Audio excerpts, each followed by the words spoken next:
This is the Silver Linings Handbook podcast. I'm Jayson Blair. This is a true crime bonus episode. True crime is not normally something that I do, and normally I stick to interviews with other people. But we're making a special exception here because of my passion for this case. This two-part episode was recorded with the Vintage Villains and Silver Linings Handbook podcast Patreons. If you're interested in joining our Patreon, we have a lot of fun over there. You can join the Silver Linings Handbook one at www.patreon.com/the Silver Linings Handbook. You can also join the Vintage Villains Patreon at www.patreon.com/Vintage Villains Podcast.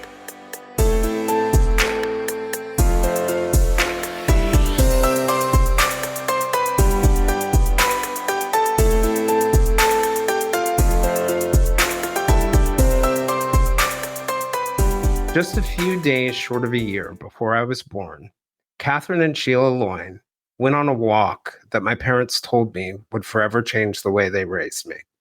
The two sisters, just 2 years apart, like my brother and me, went on a half-mile walk from their home 25 miles south of where we lived, ate pizza at a mall, and were never seen again, at least by anyone who loved them.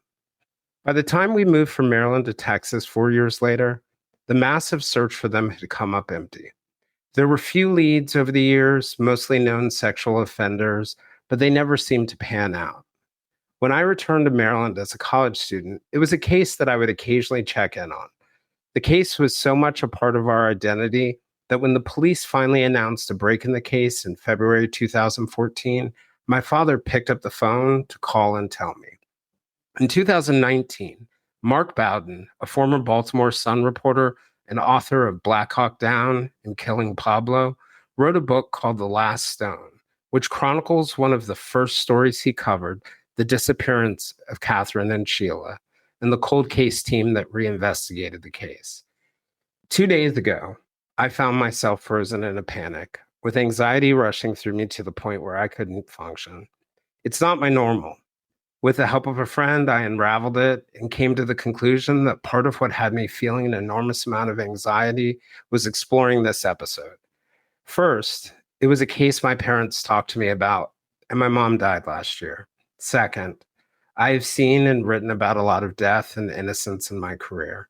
Finally, it reminds me of the murders of Abby Williams and Liberty Germain in Delphi, Indiana, an ongoing case of two young girls who were tragically taken too soon. Cases where young people are taken are some of the ones that affect me most deeply. In this bonus episode, I'm joined by Allison Dickson, the host of Vintage Villains, to discuss the impact of the disappearances on the family and communities, the work of the cold case detectives as they tried to turn over, as Bowden called it, the last stone, and how our lives can be shaped when the rare and unimaginable become real. Allison and I will walk you through the case, which is widely considered to be resolved, but there's some loose ends, and we'll share our theories on what we believe really happened at the end of the episode. This week, I traveled back to the year 1975, and I found a bad guy. Actually, I found a few. When young sisters Katherine and Sheila Lyon disappeared from a popular Baltimore area shopping mall, reporter and author Mark Bowden described it as a story that struck at suburbia's idea of itself, namely that it was safe. Today, my friend Jayson, Blair, and I are going to talk about a case that took 40 years and a miracle to solve. But many questions about this crime still linger, leaving us to wonder if justice really has been served. We'll talk about that and oh so much more on this two-part episode of Vintage Villains. Welcome to Vintage Villains, friends. I am Allison Dickson, and wouldn't you know it, I'm knee-deep in the 70s again. A few episodes back, when we talked about Patty Hearst, we took a cruise along the gritty boulevards of 1974, where, among other things, we glimpsed a freshly disgraced U.S. president, a world in the grip of an energy crisis, and the beginning of the end of our war in Vietnam. And if you were thinking things somehow chilled out the following year, well, listen, If you listen to this show or dig into history long enough, you'll probably notice right away that times of peace and safety only exist in the broadest view. Zoom in a little closer, and you'll always find trouble skulking about in its various disguises. It's just a matter of if or when it decides to look in your direction. But from the safety of my ultra groovy, far out Zeitgeist Zeppelin, we can take a quick gander at the world as it was in 1975, the year sisters Kate and Sheila Lyon disappeared, a world that was gradually growing more dangerous for young women in particular. Remember back in my 1974 discussion when I listed some of the women who were later discovered to be victims of serial killer Ted Bundy? Well, sadly, he would not be caught for a few more years. And so his nasty work continued in the Western US throughout 1975 with the deaths of Julie Cunningham, Lynette Culver, Denise Oliverson, Melanie Cooley, and Karen Campbell. And Bundy was only one of the serial killers who were active or were about to become active during this time. The Yorkshire Ripper, Peter Sutcliffe, was also beginning his murder career in the UK around this time. And I don't think we were too far away from the time when John Wayne Gacy started burying young men in his house's crawl space. Suffice it to say, we will be back here again and again, folks. The 70s are just thick with villainy. But what else was going on in 75? Well, the resignation of President Richard Nixon didn't end the Watergate scandal entirely. Scores of the president's men were facing consequences for their involvement in the raid of the Democratic Party headquarters in D.C., and January 1st saw the conviction of Nixon's chief of staff, H.R. Haldeman, among others, for conspiracy and obstruction of justice. Those convicted would serve anywhere from 2 to 8 years in prison. Only a few days later, President Gerald Ford would release an executive order, 11828 to be precise, establishing a commission to govern the activities of the Central Intelligence Agency, following the public revelations of many of their illegal activities over the years, namely MK Ultra, but many others, which I promise you will be discussed in detail here in an episode this summer. And rounding out what was one hell of a busy week in the new year was the premiere of the popular game show Wheel of Fortune, which might very well have been interrupted by a special newscast when the aforementioned Patty Hearst was arrested later that fall. Elsewhere in TV, later in January, the sitcom All in the Family also premiered, a satire depicting a cantankerous father who yearns for the simplicity of yesteryear while being exasperated by his hippie children. It was a far cry from Leave It to Beaver. Excuse me. It was a far cry from Leave It to Beaver and brilliantly demonstrated the cultural crossroads of the post-Vietnam era. File it alongside MASH as comedies from decades past that were packed with a whole lot of biting social commentary. And maybe you can pull it out next time you encounter your own real-life Archie bunkers that insist such things didn't exist in entertainment before 2012. On January 30th, inventor Erno Rubik patented the magic cube that would later come to bear his name. And I'll just let it be known here that I have never once solved a Rubik's Cube and probably never will. And in fact, I have half a mind to make him a vintage villain for all the headaches he's caused me throughout my life. In February, 1,800 people were married in a mass wedding conducted by the Unification Church. And if you want to know more about Sun Myung Moon's massive cult, I did an episode on them back on my other show, Ding Dong Darkness Time. I'll link it in the show notes. Elsewhere in the world, Mozambique rid itself of its Portuguese colonizers, and Ethiopia abolished its 3,000-year monarchy. Meanwhile, that very same year, Spain restored its monarchy after 31 years because some people just can't live without a king or queen, I guess. This is also the year the communist Khmer Rouge in Cambodia captured the capital city of Phnom Penh, marking the end of the Cambodian Civil War and beginning a genocidal bloodbath that would kill an estimated 1.5 to 3 million people and drive millions more to flee the country. And in case you're wondering, Pol Pot will absolutely be a vintage villain, mark my words.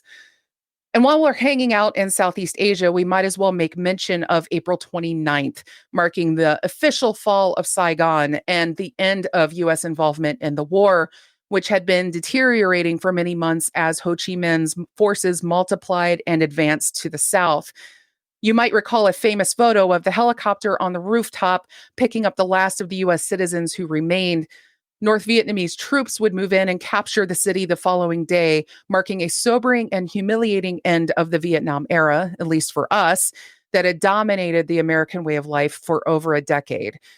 Over in Great Britain, Margaret Thatcher ascended to the head of the Conservative Party, heralding a period for the UK that would go down in history as a rip-roaring good time of happiness and prosperity for all, right? Uh, Meanwhile, June would also mark the first ever recorded snowfall for that month in London. Coincidence? I think not. Speaking of actual good times, though, here's a smattering of songs released in 1975 that soared up the charts. Thank God I'm a Country Boy by John Denver, Mandy by Barry Manilow, The Best of My Love by the Eagles, Fame by David Bowie, Fight the Power by the Isley Brothers, which would later inspire the Chuck D of Public Enemy to write his rap anthem. Rhinestone Cowboy by Glenn Campbell would win Billboard's Song of the Year. Womp, womp, womp. Peter Gabriel announced his departure from the group Genesis, paving the way for Phil Collins to take the helm and later bring us the greatest drum fill of all time with In the Air Tonight. And I don't want to hear any back talk about that. In movies, The Godfather Part 2 would take home the Academy Award for Best Picture. Ellen Burstyn would win the statue for Best Actress for her turn in Alice Doesn't Live Here Anymore. Great movie, highly recommend it.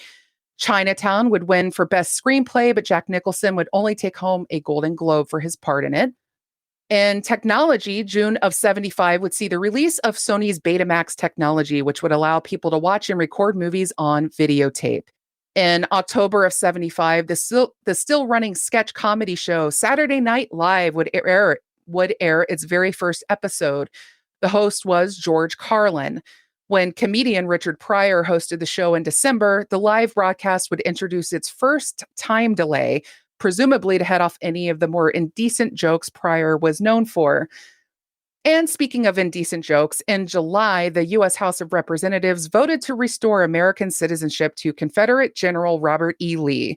And the Supreme Court ruled in Owen v. Baker that schools were allowed to administer corporal punishment to students, albeit with some guidelines in place.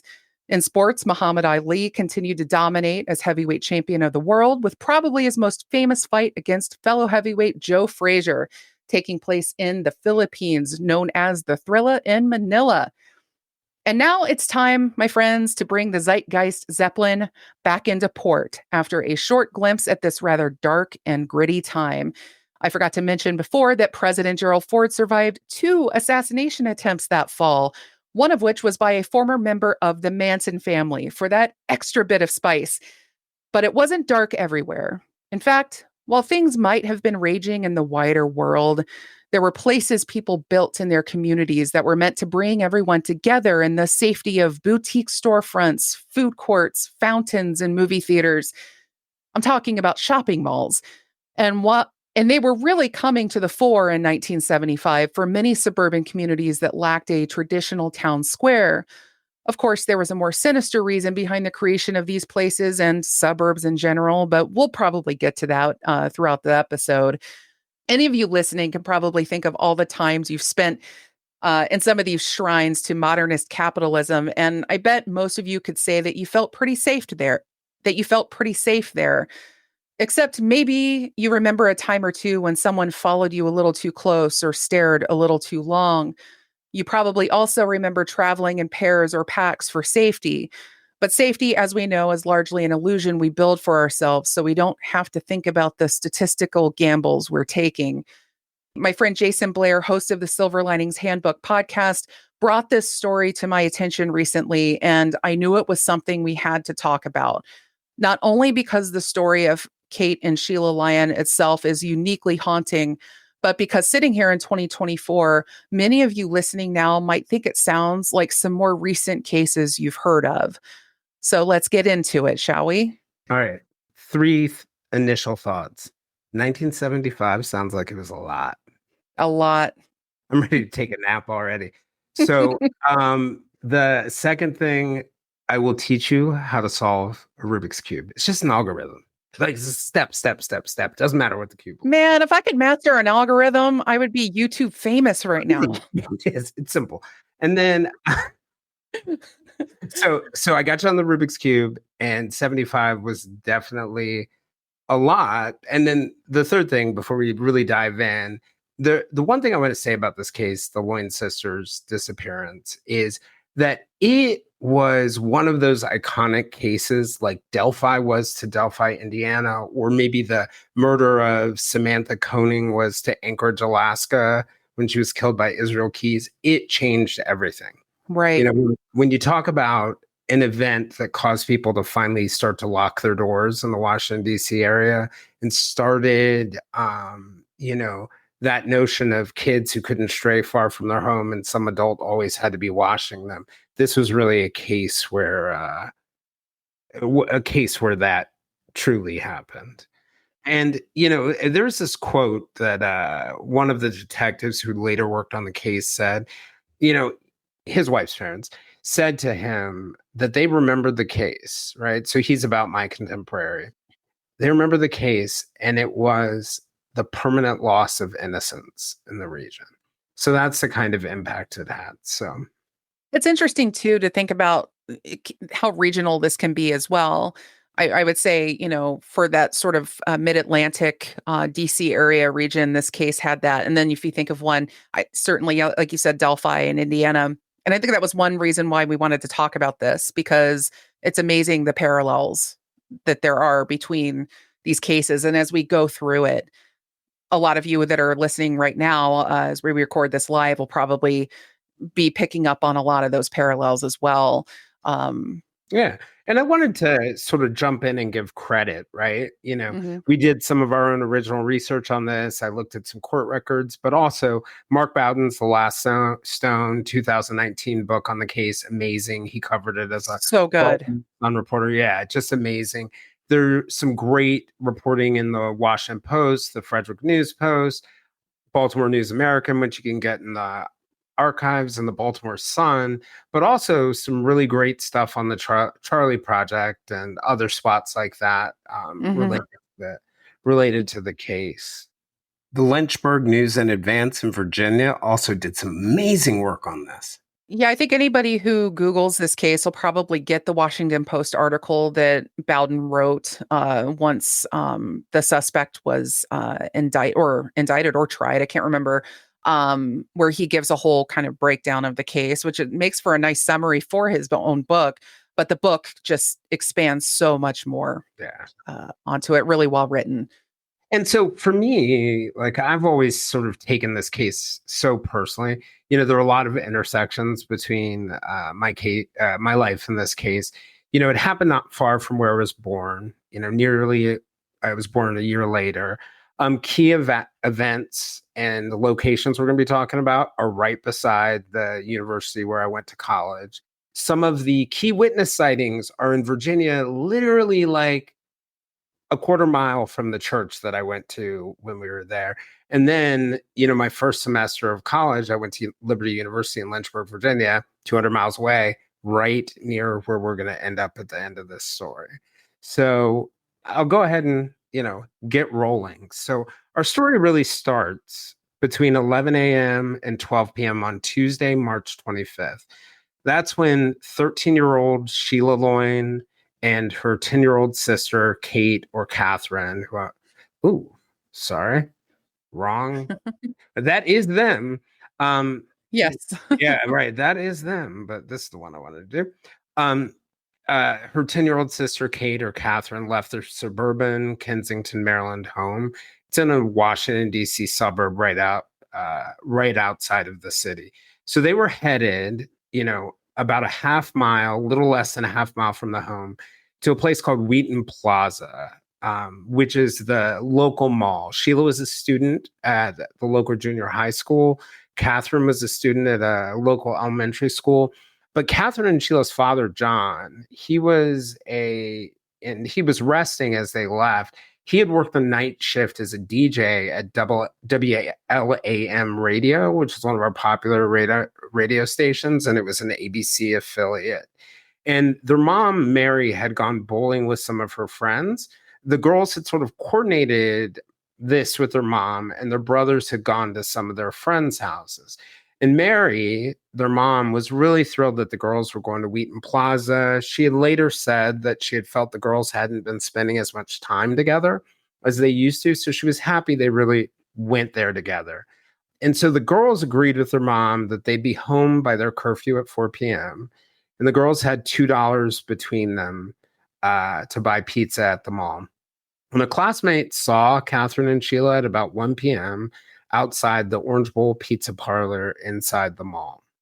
Around the same time, a witness later said that they noticed a man in the area with a slight limp, younger man who appeared to be following different girls there, and a man in his 50s or his 60s who was about 6 feet tall, carrying a briefcase around the mall. People later said that man with the briefcase had a microphone in it and a cassette recorder, and he was periodically sort of stopping to record children speaking from a script he had in the recorder.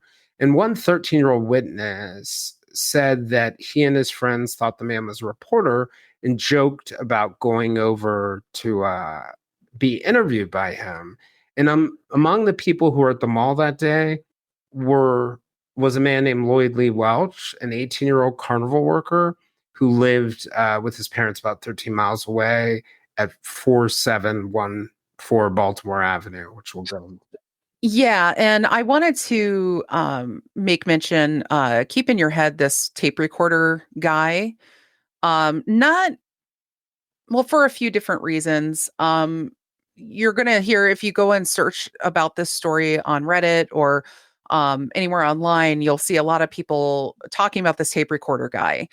And I found it really interesting because multiple witnesses corroborated his presence there. And he was also seen at other malls in the area with that tape recorder. And a lot of people said, or have ventured to say, that his job was probably getting like B-roll or sound bites for like commercials or jingles or advertisements and stuff like that. And that maybe not necessarily a creep, but depending on what accounts you read, some people are going to read more into his presence or not. So I'm just putting that out there to keep in your mind as we go along here. Yeah. And for those of you who are joining us online, you can see a picture. This is, Katherine and Sheila's childhood home in Kensington. And this is, and like you said, Allison, we were talking about, it's so 1970s. This is Wheaton Plaza, the mall that they were going to. And you can see on this map here, here's where the Loyns' home was, and here's where Wheaton Plaza Mall was. So it was a very short walk in a really populated area that not a very far walk for the girls travel. Yeah, I think the last stone said it was maybe about 2 miles, something like that. Mm-hmm. Wasn't too far. And also this mall is sort of an outdoor mall. It has like a long promenade, and the stores you can walk in front of, and then there was like a little covered thing, almost like how you would imagine like a carport or something like that you could walk under. And there was an access tunnel that had buses. I think, was it buses or trains? I can't remember, that could come into it. Buses. The mall is, yeah, buses. And the mall is still there, but it was enclosed. So it's an enclosed mall now, and it's a lot more modernized. I actually went and looked to see if it was like one of those abandoned malls that you kind of see around, but it's gone still through 2 renovations. It got enclosed yeah. when I was in college and then redone in the last few years as well. But Yeah. it's weird to go there, having grown up in the area. Like, I bet. very weird to be like shopping for jeans where this happened. One of the things sort of following in that timeline, it was about 2:30 p.m. Sheila and Katherine, their older brother, actually shows up with his friends and spots them eating pizza at the Orange Bowl. And the girls' curfew, like I had mentioned before, was supposed to be 4 p.m. But an important caveat to that is Sheila was supposed to be home at 3 p.m. to begin her route delivering the Washington Evening Star newspaper in the neighborhood. And she didn't show up, and that was the first sign that there was something wrong. Around 4 p.m., when they didn't show up for curfew, Mary became really concerned. She later told police and newspapers that they were almost always on time. By 7 p.m., after the family had sat down for dinner and the girls still hadn't showed up, Mary called the Montgomery County Police Department, and a massive manhunt began immediately. Which, we constantly hear about cases where someone's missing and there's a delayed response. We don't normally see a delayed response when it comes to children. Um, Right. and the police report searching the mall, like you said, the bus sub basement, uh, Hmm. under it, heating ducts looking for the girls. The next day, the Maryland State Police added helicopters to join the search. But by 3 days later, by the 28th, the police report that they were just running out of places to search. And they noted that they had handed out by that point like 5,000 flyers at motels, hotels, banks, and other locations. Flyers had the girls' pictures on them and descriptions of them and what they were wearing. The police had also entered the girls' information into the FBI's National Crime Information Center database. It was something that was created, I think, in 1969. But it was a database that we commonly hear about today as NCIC. And it was a computerized, and is a computerized index of all sorts of criminal justice information, not just charges and evidence, that's available to state, federal, local, tribal law enforcement 24 hours a day, 365 days a week. I wanted to ask you really quick. This just occurred to me. Do you think their location being sort of in the DC, like Baltimore area, kind of spurred some of that because it's such a populated area with a lot of Well, law enforcement around, stuff like it's that? a Or wealthy suburban area outside of the yeah. nation's capital with a local celebrity and its two white Oh, blonde kids. right, right. And that needs to be noted as well that, this setting, this suburban setting and a lot of suburban settings and shopping malls, as I alluded to earlier, they largely came into existence due to a lot of white people fleeing their urban environment or being encouraged to leave the urban environment. And there was a lot of problems in a lot of the cities at the time, in the 1970s, a lot of crime and drugs and, things like that. And so what it ended up creating though was this facade, this illusion that, oh, we've left this city. And so we have these beautiful front yards, white picket fences, and this beautiful little shopping mall that we can all go to and be safe. And that is why I think largely that this case shocked so many at this time was because I think a lot of people just thought that kind of thing doesn't happen here. We're in the suburbs. But as we know, And anybody, that's not true. Well, I think it's true. I think your point's true. Mhm. But I also think it's exacerbated by it being the Washington, D.C. suburbs. Right. You're talking about Right. a place that has one of the highest rates of college graduates and master's degree holders at the time. You're talking about one of the wealthiest areas. And I'm not to say that crime doesn't happen in those places because we're not dumb and we know it does, and Right. it's often hidden. Um, Mhm. but the perception or the impression that people can Right. by moving out into the suburbs. It was a big thing in the 70s. It was also a reaction to desegregation to move out to the Yes. suburbs. People thought they were buying their safety on a lot of levels by moving to suburban areas. And Yeah. so just keeping with the timeline. So we're at the 28th when they're really worried that they're running out of options. So a day later is Catherine's 11th birthday, and there's still no traces of the girls. By the 31st, the Montgomery County Police release a composite sketch that's based on the view of a 13-year-old witness who we'll talk about in a second. So this gives you an idea of some of the searching that they were doing. But here in this image for the people who are online, these are the two sketches of what would become known as Tape Recorder Man. Yeah. In addition to Tape Recorder Man, several extortion type phone calls were made to the Lyon family in the weeks This was before awful. the disappearance. Yeah, I couldn't agree more. The most Mhm. serious call came from an unidentified man on April 4th.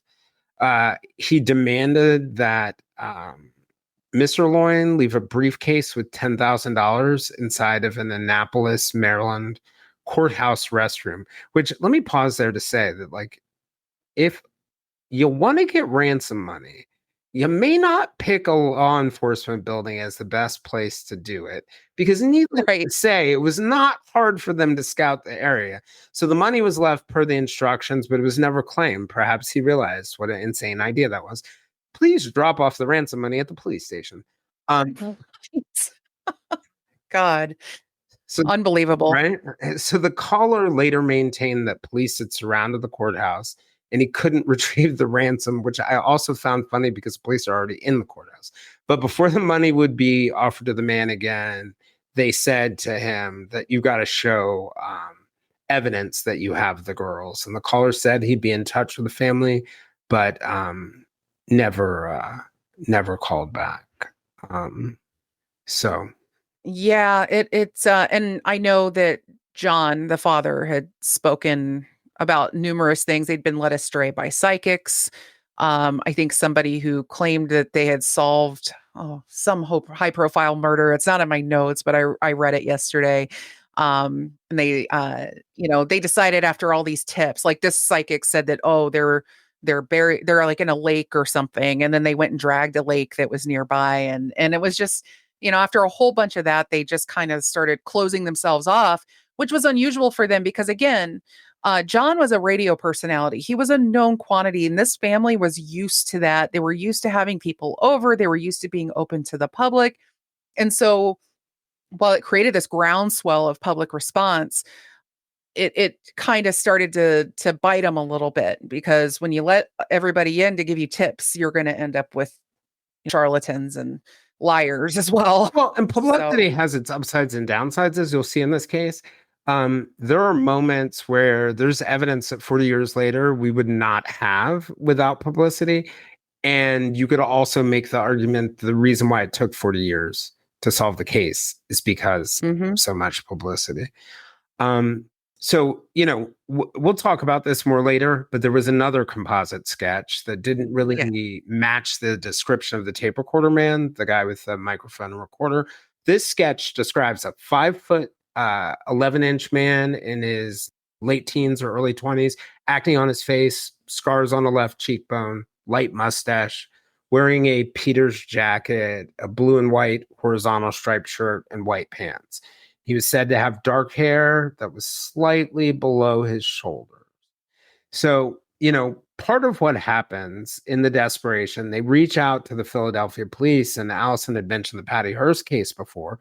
The Philadelphia Police Department brings down that dog handler and two 90-pound, nationally known German Shepherds that were used to track Patty Hearst and her location at the Symbionese Liberation Army outpost. They brought them down to Montgomery County to help with the search for the sisters, the search near the girl's home, the mall, locations in between. And, it Yeah. one of those The fascinating connections. It is, and, I mean, like I said, a lot of these stories throughout the '70s sort of dovetail into each other, just mentioning, the Mansons and how one of them tried to kill the president, and then here we are with another big sensationalist story that was going on at this time. In this point of 1975, in April, Patty Hearst would be lying low with her few remaining members of the SLA, after most of them had been killed in a gunfight the year prior. So by August of '75, they would be blamed for planting pipe bombs under police cars. But then by September, she and her remaining cohorts would be arrested. And but really, the case was still making really big news at that time, at the same time that this was happening. So as you said earlier, Jayson, 75 was a lot. And this is just one slice of it. Well, And actually, so the news had to be so just brimming, right? yeah, but coming back to that point, that's actually a decent point, because one of the things Mhm. that really surprised me in going back, because as a negative 1-year-old, I did not get a chance to see the coverage. I was a negative 4-year-old. Right, right, Imagine how I felt. right. Yeah, exactly. So, although my powers are amazing, but but I don't have that one. But and going back and looking at the coverage, it's surprising to me in the DC and Baltimore papers how this story bumped everything off the page. Huge political Yeah. stories. It bumped everything off the page. So I found that piece of it relatively fascinating, for you, just in general. And I mentioned that sketch because that sketch comes back, and it's really important later in the case, but not to put a too fine point on the publicity problem, is that it's really easy to lose great tips in those situations. We saw that in the Delphi murders case that I had mentioned before, where the police opened the file and, the murders happened in 2017. The girls' bodies were found in February 14th of 2017. It wasn't until the summer of 2022 that they found a tip from the first week that led there. And hold on to that original sketch, because that eventually, becomes lost. We're later in the story, we're going to find out, because I'm not hiding the ball, that that a man named Lloyd Lee Welch, is eventually goes, within a week of the Yeah. disappearances. He goes, he says, or his mother says, high on weed, to provide the description of the older man who's stopping the young girls. So that's our guy we've got on the screen now, tape recorder man. Just Yeah. right, just remember this part. The description that he gives fits the man with the briefcase who is providing, the script to the children. But do not forget, keep in mind that description of that man has been in the newspapers, on TV, in radio days before the witness. Is that fair? Yes. Okay. It is absolutely fair. And if that, sounds familiar, like this whole thing of like a couple different sketches, competing sketches here, that might sound a little familiar. Again, as we talk about parallels to Delphi, again, two young girls go disappear from a public place, and then there's multiple witnesses seeing different people. And then, we're not sure who to be on the lookout for, but then we have a guy here who goes and inserts himself into the investigation, purportedly to assist, heavy air quotes here if you're seeing me on the screen, but most likely to redirect. Well, and also, Allison, the cops know that, right? Anybody who inserts Right. himself into the investigation, like Richard Allen did in Delphi, anybody who inserts themselves into an investigation is always going to get the attention of the police, or should always. So Lloyd is eventually interviewed, given a polygraph, which he failed. Yeah. And you and I have some theories about why this kind of gets written off. Polygraphs. Yeah. Give them about as Polygraphs. much weight as you and I do. Yeah, and and that's the thing, is that any podcast you listen to on true crime, will say mostly pretty much the same thing about polygraphs. That they are, of course, we all know, not admissible in court. And they come with packed with a lot of problems, a lot of biases. They are used, however, as an investigative tool. And as we talk later, whether in this episode or the next one, we're really going to bring to the fore about how it really was used in an investigative way that may or may not bolster your faith in the technology, or maybe tell you to say, yeah, we really need to stop using this tool. But hold on here. Oh, what I want to say, though, about why they wrote it off: he failed the polygraph.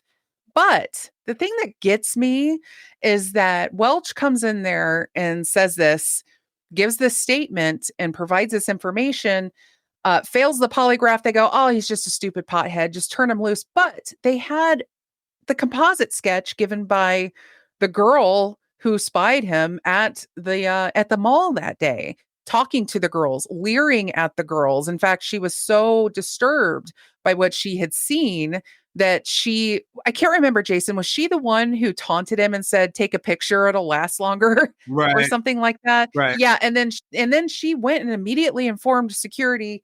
They get the sketch artist out there. They draw up a sketch of a guy who looks a heck of a lot like Lloyd Lee Welch, but the cops somehow, well, because they were overwhelmed at the time with tips I'm and not sure if it's just that. I think Yeah. that so many people reported the tape recorder guy. It became a Yeah. volume of reports as opposed to, Lloyd's behavior was definitely weirder, but a Yes. volume of reports, and you can get, I hate to use the phrase tunnel vision, but it's, confirmation bias. Everybody's Yeah. pointing to this. And then all of a sudden, this guy who happens to meet the description of the other guy comes in and gives me a description of the guy I already think is my main. Yes, and that was the other thing. He wasn't really bringing anything new to the table. If anything, they just kind of like, well, okay, this Witness. is a neutral, this is a wash, and he's a lying druggie, whatever, just turn him loose. So Very much a thing that will probably haunt them for a very long time. yeah, so and in thinking about that, as you start to follow in the timeline and you start to follow the story, I don't think it's unreasonable for the police to pursue the tape recorder guy angle. I think the hard thing for investigators, same thing with reporters, same thing with anyone else who does any investigation, is keep your mind open. Sometimes have Yes. separate teams looking at different leads, even if they aren't as strong. Because, on April 6th, so I think, and there's some disputes about whether this happened on the 6th or not. But about 38 miles from Wheaton Plaza, an 11-year-old boy named William Krebs is sitting in a car in a parking lot of a tire store on Route 29.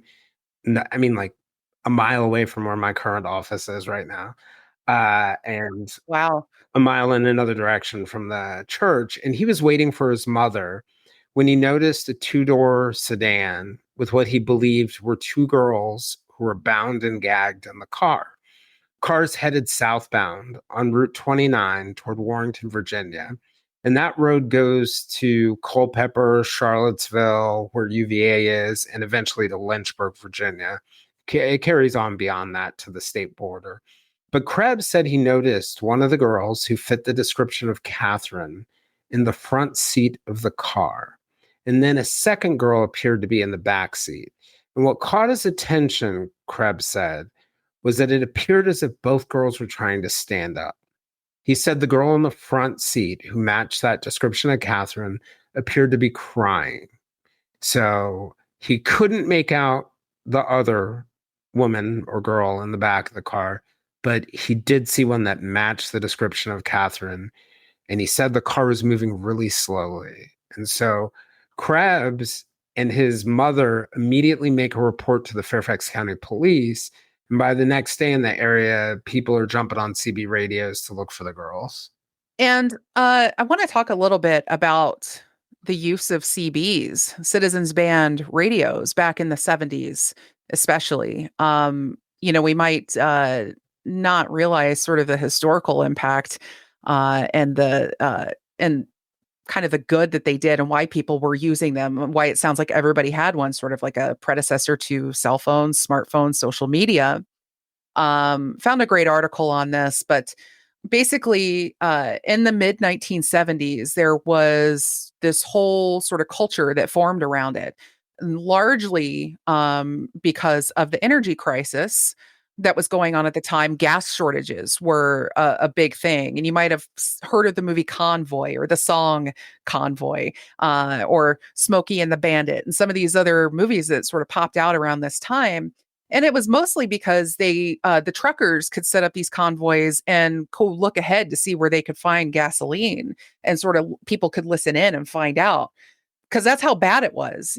You couldn't go to your corner gas station and likely get any gas. It was a pretty messed up time period. So in response to a lot of this, the FCC set aside 40 channels on the radio dial for citizen use. And so it became a very big fad at this time. And so, of course, overnight, Americans sort of adopted these handles or nicknames and learned this language of communicating by radio. And so it was just very common that you would see like a lot of people in the neighborhood would have a CB. And so it played an interesting role in this case. Yeah. And so Yeah. also around the same day or the next day, reports really vary on this one as well. A motorist on Route 234, about 5 miles from Centerville in Manassas, Virginia, where the Battle of Manassas and the Battle of Bull Run were fought. An IB employee notices a station wagon, and he said he saw one girl who appeared to be gagged in the car. This is quickly reported to the Prince William County Police, and the Virginia State Police send out helicopters. The witness in Manassas says that the girls were, or that at least one girl was bound and gagged in the vehicle. It was about 7:30 a.m. When the driver spots the witness, when the driver of the car with the girls in it spots the witness, he runs a red light and heads toward Interstate 66 in Virginia, which heads south. The station wagon, or what is now Interstate 66, the station wagon had Maryland license plates with a possible combination of DMT-6. Couldn't see the last two numbers because the car's license plate was bent.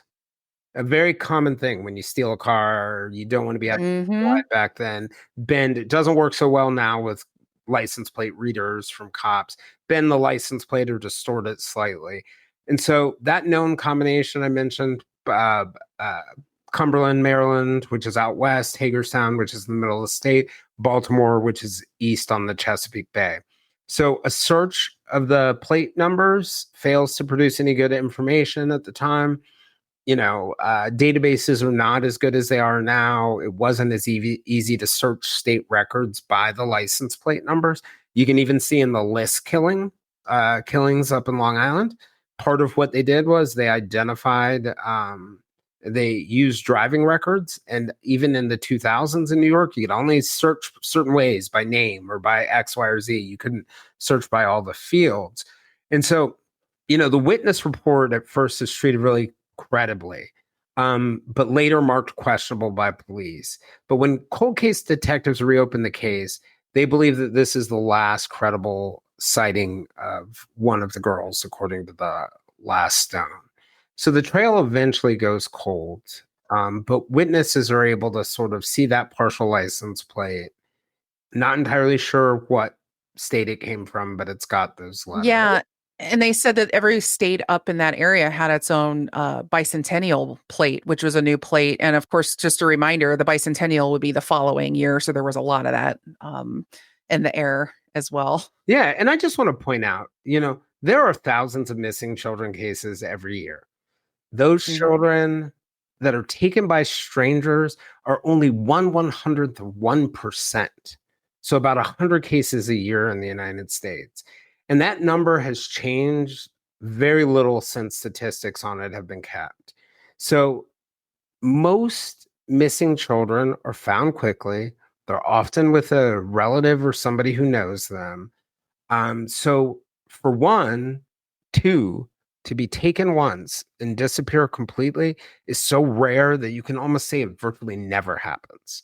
We hear about it because those are the big cases, but it's very rare. The FBI Behavioral Analysis Unit and the National Center for Violent Crime Apprehension, they have crime analysts to collaborate there. They can't even draw conclusions about it. It's that rare. They won't even profile it. And it's usually the first thing people think. If two disappear, then obviously more than one person had to be involved. I mean, you hear that a lot with Delphi, but we're going to have a lot to say about that as well. Well, and we know the reality is the statistics are if two people are killed, it's likely one perpetrator. Even though people feel as if there needs to be more. I think we underestimate, particularly when it comes to children, how much the voice of authority can push people into compliance. And if you threaten one in order to get the compliance of the other, that is usually how you manage that. And yes, if it is a person of authority, usually, man or woman, honestly, a child will obey authority. That's what we train them to kind of do. And it's also especially at that age. Worth it to keep in mind that in a lot of these cases, it's not using authority. It's about convincing them or giving them something, or it's persuasion is a tool that's used. So, years later, one of the things that we find out from Lloyd Lee Welsh's cousins is that soon after the girls disappear, Lloyd and his girlfriend, Helen Carver, who was pregnant at the time, showed up 230 miles away at the home of Lloyd's aunt, Lizzie Parker, in southwestern Virginia on what's known as Taylor's Mountain. Unlike suburban Maryland or Northern Virginia, Taylor's Mountain is deep in the heart of the Appalachian Mountains, deep in coal country. It's a few miles from a small town called Bedford. It's about 40 miles west of Lynchburg and about 20 miles east of Roanoke. So it's really deep within the Southwest Virginia mountains. And, Southwest Virginia is a really mountainous region, westernmost part of the Commonwealth. Most of Southwest Virginia is west of the Eastern Continental Divide and on the Appalachian Plateau itself. But Taylor's Mountain is sort of on the eastern side, right on the edge of that. Historically, the area remains pretty rural. In the 20th century, coal mining was an important part of the economy around there. With its decline, or the decline in the number of coal jobs and the decline of tobacco as a cash crop in the area east of there, Southwest Virginia really has tried to boost its economy through things like tourism. But, the 1970s, 80s, and 90s were sort of some of the darker times in the mountains and the hollers. Like much of the Blue Ridge Mountains and Appalachian Mountain communities, the people who lived near Taylor's Mountain were quite isolated. Taylor's Mountain was populated by a small group of insular families. In fact, people would later report that the Bedford County Sheriff's deputies considered Taylor's Mountain a, quote, no-go zone. And residents would later report that the deputies were afraid to go there. One of Lloyd's cousins would later say, when being interviewed for a documentary on the Lyon sisters, his quote was, "Do I think bad things happen on the mountain? Yes. If they were to take those new forensic equipment, would they find all these things?" Then she nodded before adding, "What happens on the mountain stays on the mountain."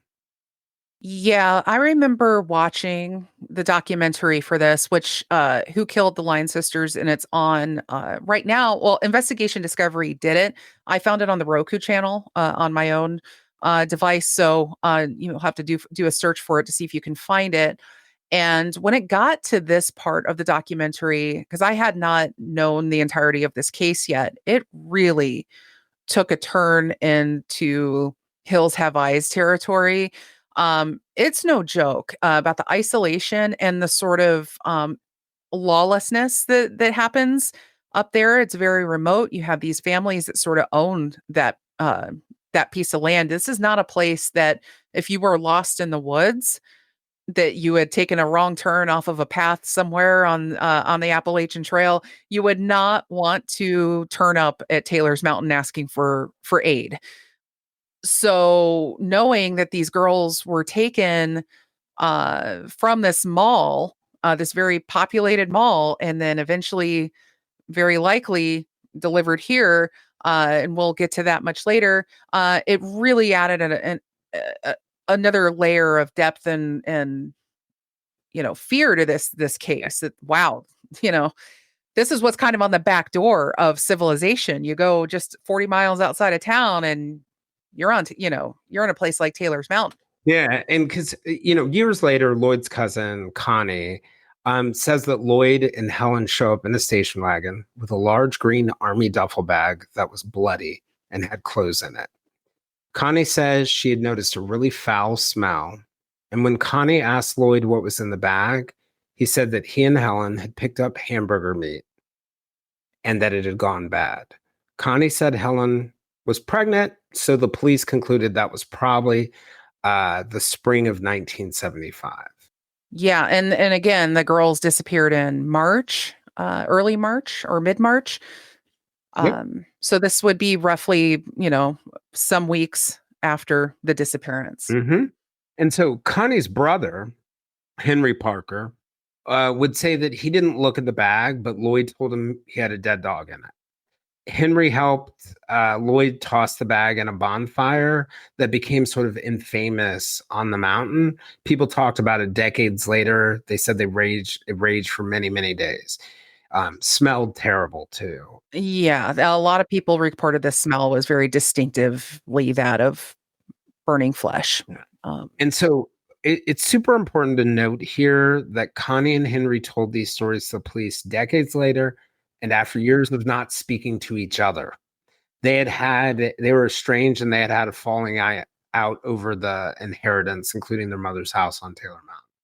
So And it's important to keep that in mind too, that this information came independently, separately, many years later, because people are going to have questions about this. So we should set that stage because we'll be kind of dovetailing back to some of these things. As we right. It just adds, when people aren't speaking to each other and they've got the same story, it Mhm. adds a lot of credibility Uh, to it. So, right.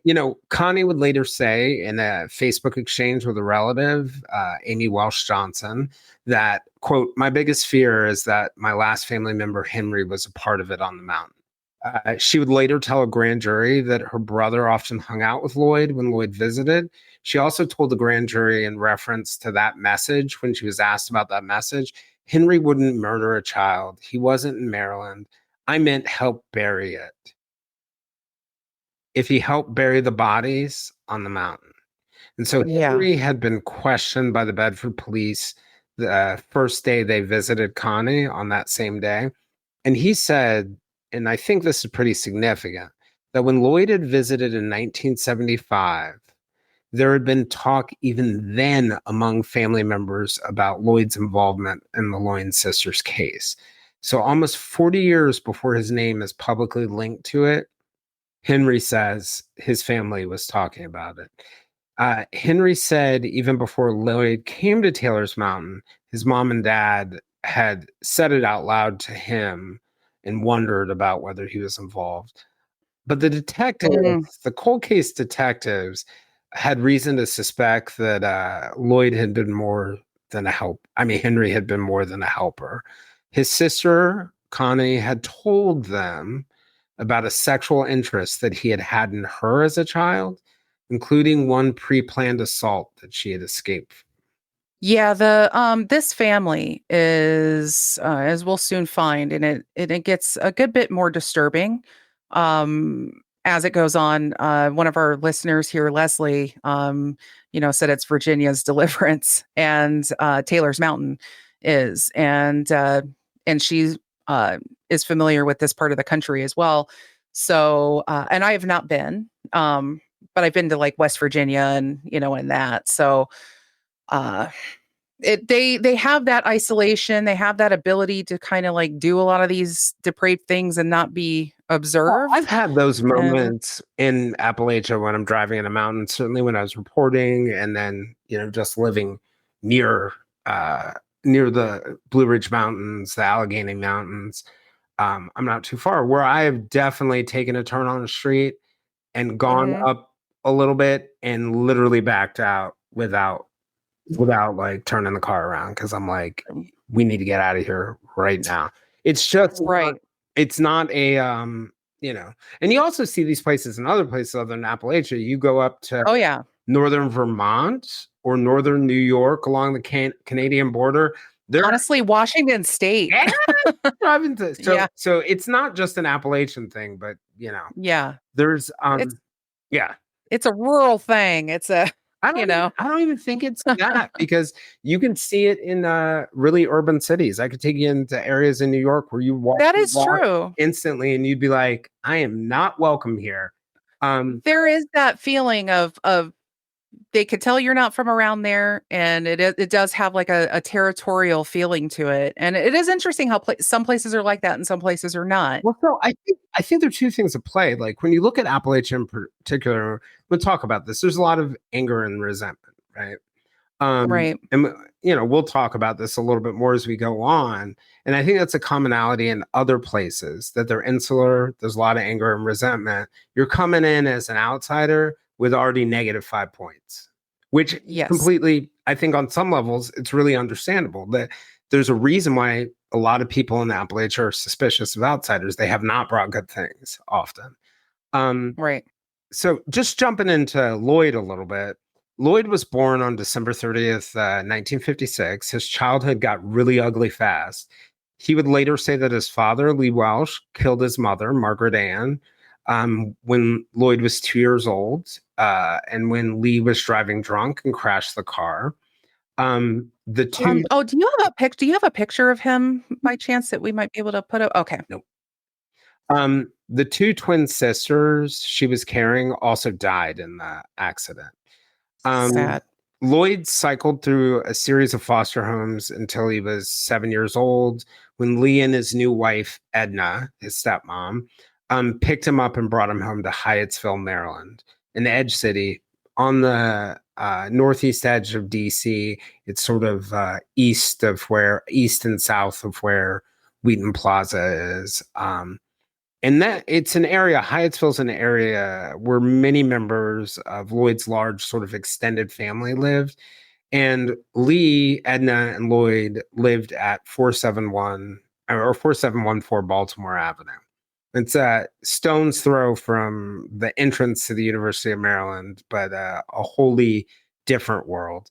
By 16, Lloyd was hanging out on the street and in abandoned buildings, fending for himself, staying at different homes and shelters.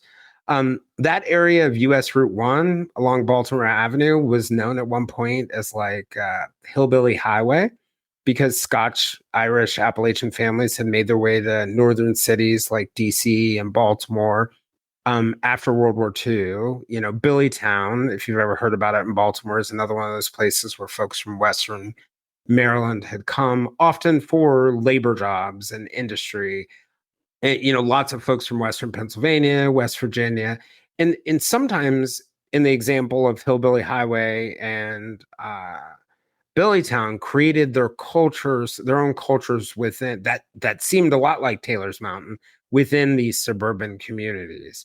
So, you know, it's something, it has the same appearance as the rest of the suburbs around, but there's really this subculture there.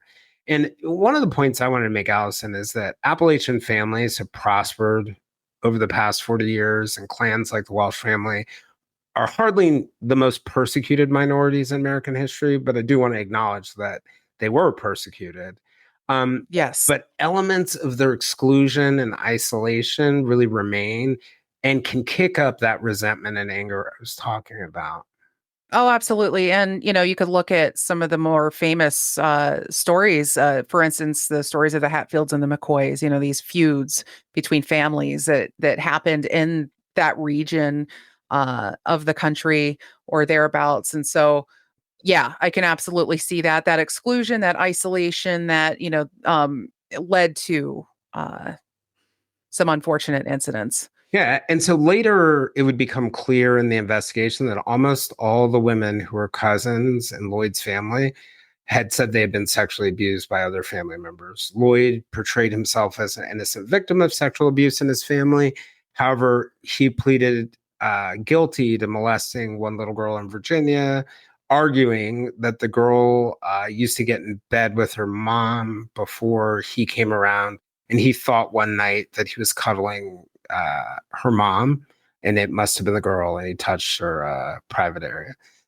I think it's really important to note that you will find out as we go on, Lloyd is one of the most exceptional liars I've ever seen in Oh, my life. he lies so much that I don't even think he realizes it half the Zero time. remorse He for being caught. just, I mean, not at all. I mean, and he will spend hours spouting out lie after lie after lie, and then all of a sudden do a reverse and give you a half truth Mhm. that will then send you on a goose chase. And I want to say that this kind of reminded me a little bit of the testimonies of Israel Keys when he was being interviewed by the FBI. He toyed with them Mhm.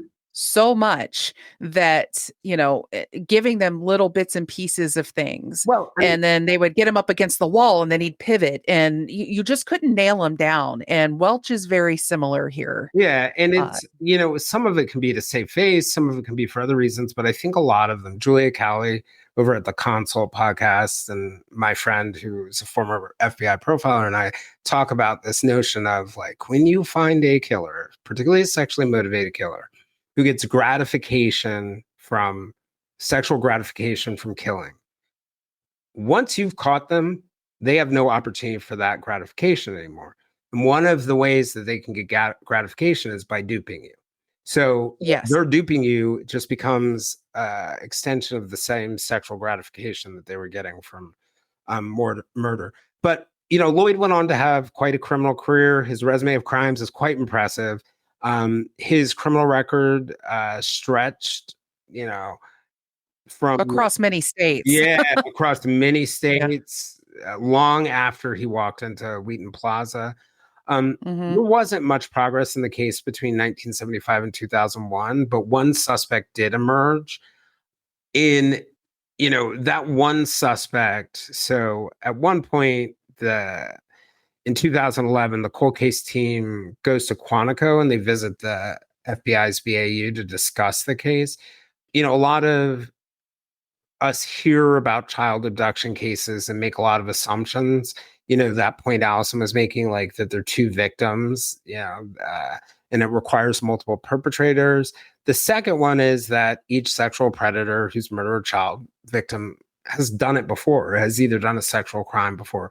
I, you know, Julia will remind you, everybody's got to start somewhere. That's exactly what I was going to say. So, Love you, Julia. right, exactly. That woman, yes, she really puts it succinctly. She does. Either way, it makes sense. None of you'll be shocked that the detectives focused on known pedophiles. And one suspect that they came across was a petty criminal named Roy Molesky.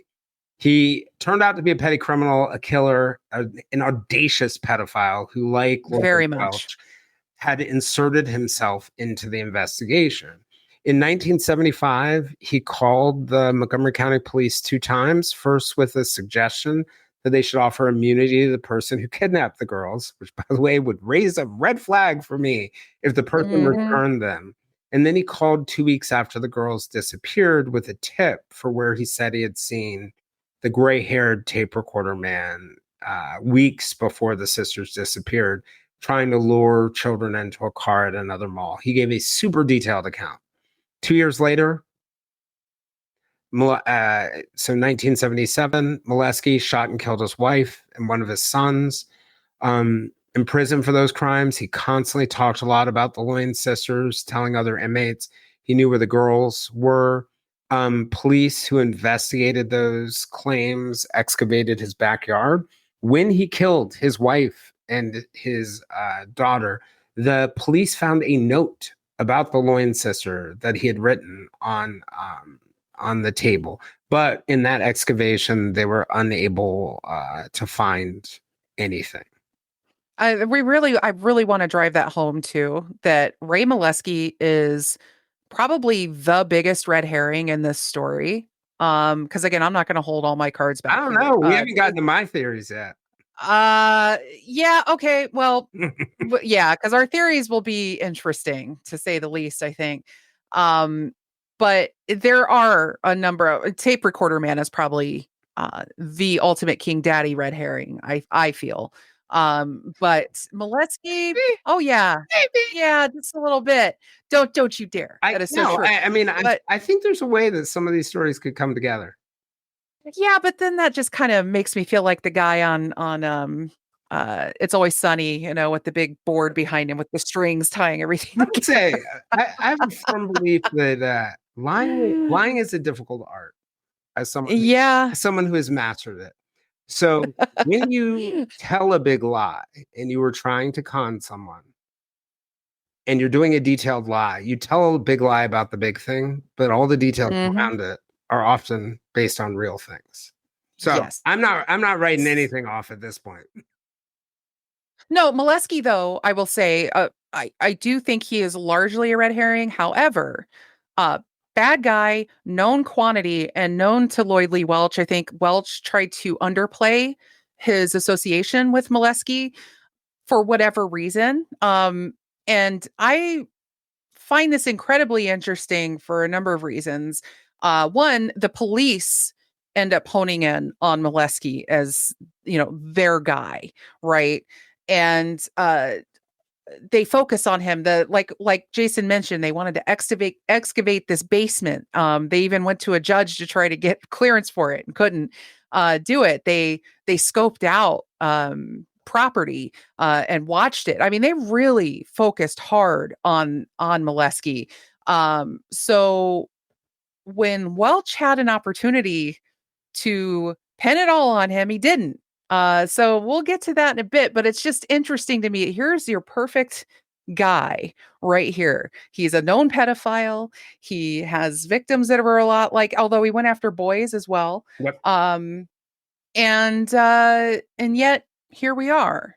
So I find the Molesky element of this case fascinating. Yeah, I wouldn't rule. To say the least. I wouldn't rule anything out quite yet. The, I mean, you can't rule anything out completely Yep. because we literally don't have all the answers here. Keep your mind open. It could have been Odinus. No, I'm just kidding. It wasn't.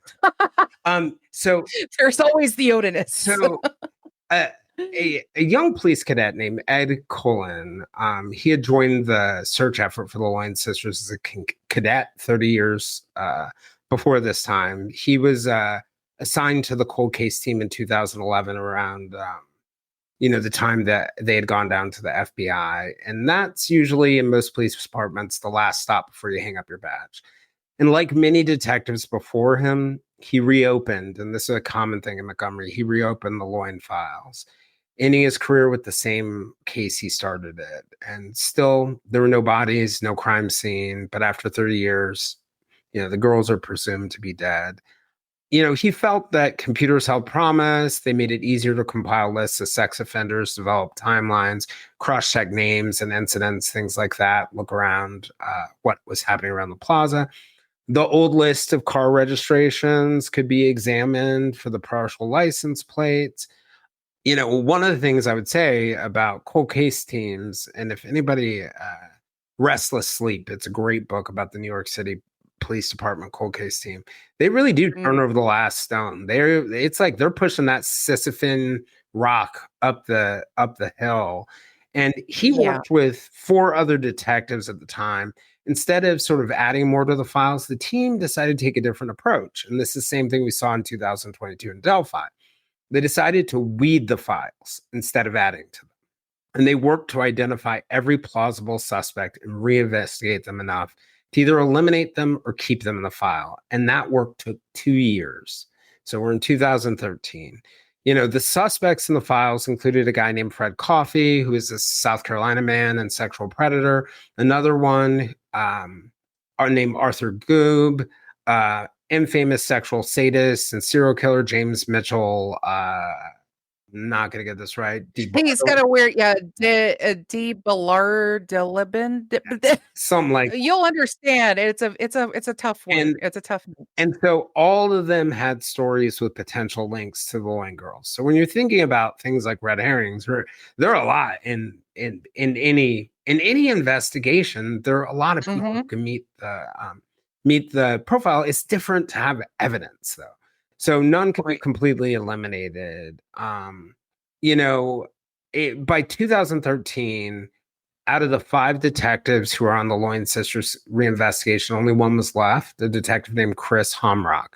By the early summer of that year, Chris was ready to give up. He felt really weighed down, but there was one suspect, Ray Molesky, that kind of kept him going. That really believed it was him, and that kept him going. And so after the work in 1982, the cold case team took another hard look at Molesky. They reviewed the old witness interviews from after he was arrested for the murder and learned one possible motive for the killings had been to prevent his wife and son from revealing his connection to the Lyon case. Because on a bedside table, the night of the murders, the police found a slip of paper with Katherine and Sheila's father, John's phone number on it. The more Detective Hemrock looked, the more he found. Several witnesses said Molesky was known to pick up young boys and girls for sex. One witness said he had done it at Wheaton Plaza. Another said they saw 2 little blonde girls in his basement. One woman said Molesky had raped her on 2 different occasions as a teenager, then that he had sex parties in his Maryland home. He's looking pretty good right now. So several men admitted under questioning as boys they had been intimidated by Molesky into sex acts. Detective Humrock also learned that Molesky had been part of a group of men, pedophiles, who shared victims at parties. So Detective Humrock had what looked like a great fit, a pedophile associated with other sexual predator pedophiles at the time who swapped victims at parties and pornography at other times. And these people groomed a small group of people together.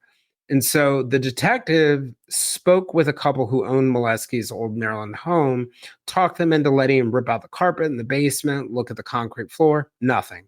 He later learned that Molesky had bought land in Lancaster, Virginia, where my mom grew up. Another connection. It's a rural coastal area.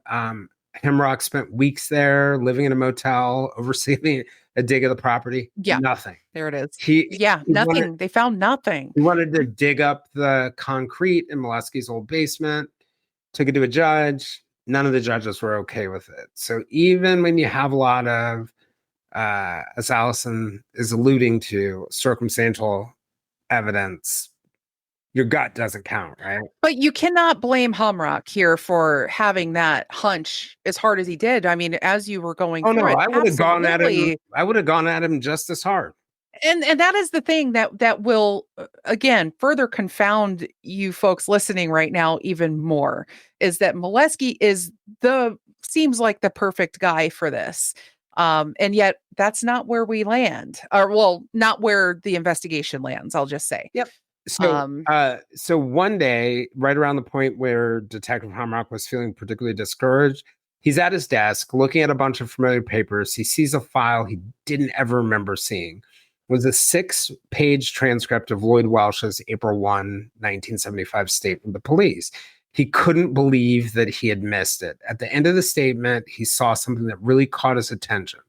Welch had told the interviewers that he'd seen a man who led the girls from the mall who walked with a limp. And by the way, this is another Molesky connection, walked with a limp. So the detective thought they had hit the lottery and that it must have been Molesky. It described the limp that he had.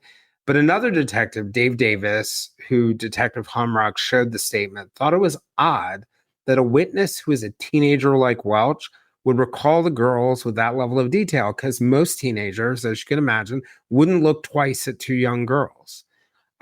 Still, he flunked the polygraph. That didn't bother the detectives that much of the time. They put little stock in the machine. And we talked a little bit about polygraphs, but they found a 1977 photo of an arrest that Detective Hemrock found. And they realized that it looked like a lot like the alternative sketch. Yep. Yeah. There he is. And again, this is shades of Delphi a little bit here with the two sketches, and how, although Delphi is a little different, because you could almost say that Richard Allen kind of looks kind of like a weird amalgamation of both the sketches that were in that case. But this pretty definitive in a lot of ways, and again, I want to bring it back and remind people, when in teasing this episode, I was talking about like how the miracle piece of paper kind of broke this case wide open. Chris talks about how that paper was just sitting there on the pile when he came back from the restroom. It was just there. He just looks down and he sees it. It's almost just like the fresh eyes, just something popped out finally. And I think an important thing is, like, they're looking at him right now as a witness, but like half in the back of the mind of one detective is like, this is a little weird, right? Like, I don't have any evidence, much less evidence than you do on Molesky, but this is a little weird. He's a potential witness. So the detectives start looking at him, look for links between Molesky and Welch. Welch didn't really fit the profile of a child kidnapper, but there were 3 instances of child sexual abuse on his record, each daughters of girlfriends, and each time in their homes. So a little bit different than what happened in an abduction. It was bad, but far cry from kidnapping 2 unknown girls and potentially murdering them. So maybe they thought Welch was just a straight up witness who also happened to be a pedophile. And that's why he noticed the girls. And maybe also an alternative was that he and Molesky were working together. And that's totally feasible. And remember, the witnesses had seen Lloyd leering at these girls. I mean, there is witness testimony to that he was staring intently at them. Yep. And so what I want to do is just jump ahead a little bit. So when Lloyd's stepmother, because I think we're probably going to wrap in the next few minutes and come back Yeah. tomorrow. We'll be back tomorrow to finish this. So when Lloyd's Yes. stepmother, Edna Welch, who lived with him in 1975 at the 4714 Baltimore Avenue address, was called before a grand jury in Bedford County, Virginia, she said she knew nothing about the Loyne sisters, but from a letter recovered in a search of Edna's home, it suggests that there was more to the story. She told police, "You're wasting your time." But Edna wrote letters back and forth with Lloyd while he was in prison in Delaware. And we'll get to why he was in prison in Delaware. And in them, according to a Washington Post report, Lloyd told Edna that he had completed 2 alternative to violence programs. In 2004, got his high school GED. In one 2008 letter, according to the Post, he reflected on his life and said, "I did a lot of bad things in my life, and I guess I'm paying for it." In other letters, he wrote about his hope of getting out early, his relationship with God. Eventually, investigators end up at Edna's Welch's house in this rural patch of East Tennessee. The investigators said this 81-year-old stepmother at the time initially tried to create an alibi for Lloyd, saying she remembered that he went to Wheaton Plaza a week after the girl's disappearance because he had watched a news report about the case and was trying to get reward money. But investigators said in affidavits that were later filed in court that Lloyd admitted to them that he had concocted that whole story and put his stepmother up to telling it to remove suspicion that he was involved in Sheila and Katherine's disappearances. Edna denied lying in the interview with the Post, but she did admit that when she was visited by Montgomery County detectives, she fired off a letter to Lloyd saying that if he had done what the police were alleging, he should stay in prison. And he wrote back telling her that he couldn't hurt anyone like that and added, "I can't believe you would think that." Edna later suggested that the investigators talked to Lloyd's younger half-brother, Roy, who told them, quote, "I know he's incarcerated. He's in Delaware for something to do with little kids." This is the first moment where they realize, this Delaware incarceration. So at this point, they didn't know he was in Delaware. He's incarcerated for serious time for something with kids. And those words really jumped in the detectives' heads. And they began to cast a wider net. And this led detectives to finding Lloyd in the Delaware prison. And here's a state-by-state sampling of what else they found. In Maryland, he was charged with larceny in 1977, burglary in 1981, assault and battery in 1982. In Virginia, he had been charged with sexual assault on a minor in Manassas in 1996 and simple assault in 1997, same town where the girls were believed to have been seen in 1975 in the car. In Florida, he was charged with burglary in Orlando in 1977, burglary in Miami in 1980. In South Carolina, he was charged with public drunkenness and grand larceny in Myrtle Beach, burglary in Horry County, sexual assault of a 10-year-old girl in Lockhart, and in 1992, drunk driving in Clover. Finally, he lands in Delaware. And this is just, please note, this is just what they found out at this time. There's more to come. Yeah. Finally, he lands hard in Delaware, where he's charged with sexual assault of a 10-year-old girl in Newcastle. You know, it's quite a record. It's quite an amazing record that he has. And the FBI's VICAP unit helped the squad build a timeline for Lloyd Welch, cross-checking his travel across the country. BAU and VICAP do amazing jobs supporting investigations like this. They found a number of hints, and one was strikingly similar to the Lyon sisters case. Welch had worked as a carnival worker, and I guess this would be a great spot to stop and pick it up tomorrow.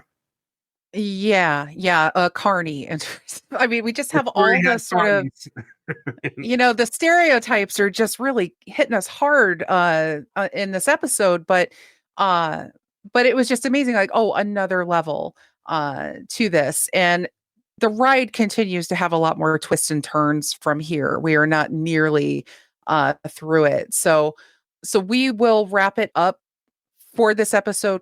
And we will pick back up with what happened when Lloyd Welch went from witness to suspect in the disappearance of the Lyon sisters. And it gets considerably more disturbing from here and more than a little perplexing. And Jayson and I will be presenting our theories at the end as well, and look forward to hearing what you think about this one too. If you're watching this on YouTube, we thank you so much for joining us. Feel free to email me at vintagevillainspod@gmail.com or over on Instagram. You can also swing on over to the Facebook group, the Vintage Villains Soiree, and say hello. We're always happy to see new faces and discuss any of the cases covered on this show or any you'd like to see covered. And special thanks to all the Patreon members who get access to these live recordings as a thanks for their support. It's only a few bucks a month, but it helps more than you realize. And all the necessary links to that will be in the show notes. And so, meanwhile, my friends, go forth and make good history, and I'll see you next time. And if you'd like to join me for more discussions with me and other listeners, we can be found on most social media platforms, including a listener-driven Facebook group called the Silver Linings Fireside Chat. For deeper conversations with our guests and live conversations with other listeners, we have fun like this over on our Patreon, which you can join at www.patreon.com/The Silver Linings Handbook. I'm Jayson Blair, and this is the Silver Linings Handbook podcast. We'll see you all again in a few days.